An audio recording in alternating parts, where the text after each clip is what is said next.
चंद्रघंटा देवी कथा। योग शास्त्र के अनुसार मणिपुर चक्र, जहाँ 72,000 नाड़ियां मिलती हैं, की देवी चंद्रघंटा साधक को स्वास्थ्य और मनोबल प्रदान करती हैं।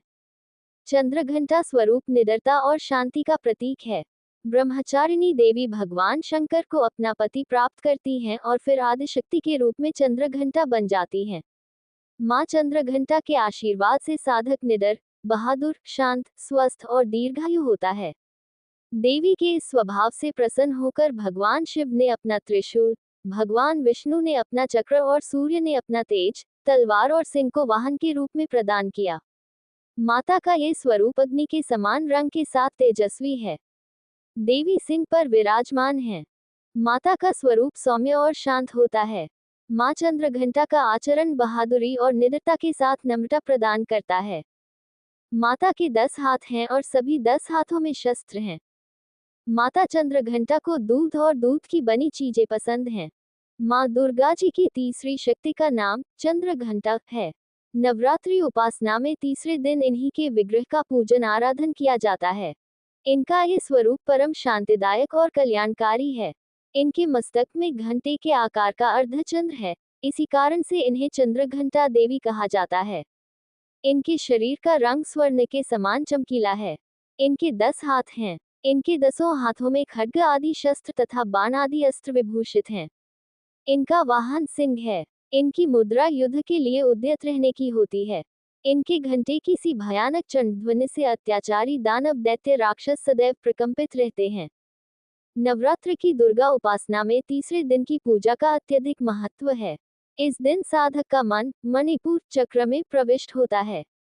माँ चंद्रघंटा की कृपा से उसे अलौकिक वस्तुओं के दर्शन होते हैं, दिव्य सुगंधियों का अनुभव होता है तथा विविध प्रकार की दिव्य ध्वनियां सुनाई देती हैं। ये क्षण साधक के लिए अत्यंत सावधान रहने के होते हैं।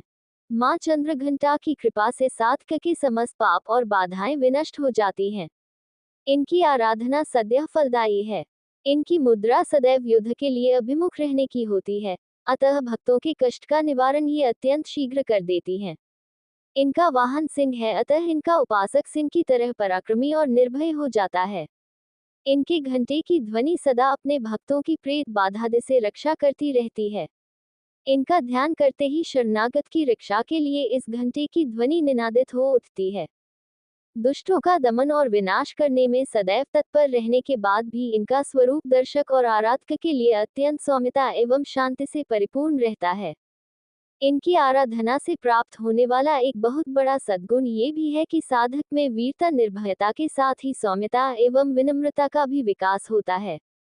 उसके मुख, नेत्र तथा संपूर्ण काया में कांति गुण की वृद्धि होती है। स्व में दिव्य अलौकिक माधुर्य का समावेश हो जाता है। माँ चंद्रघंटा के भक्त और उपासक जहाँ भी जाते हैं, लोग उन्हें देखकर शांति और सुख का अनुभव करते हैं। ऐसे साधक के शरीर से दिव्य प्रकाशयुक्त परमाणुओं का अदृश्य विकिरण होता रहता है। ये दिव्य क्रिया साधारण चक्षुओं से दिखलाई नहीं देती, किंतु साधक और उसके संपर्क में आने वाले लोग इस बात का अनुभव भली भांति करते रहते हैं।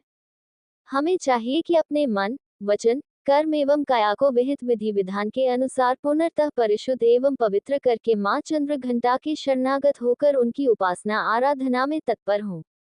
उनकी उपासना से हम समस्त सांसारिक कष्टों से विमुक्त होकर सहज ही परम पद के अधिकारी बन सकते हैं। हमें निरंतर उनके पवित्र विग्रह को ध्यान में रखते हुए साधना की ओर अग्रसर होने का प्रयत्न करना चाहिए। उनका ध्यान हमारे इहलोक और परलोक दोनों के लिए परम कल्याणकारी और सद्गति को देने वाला है।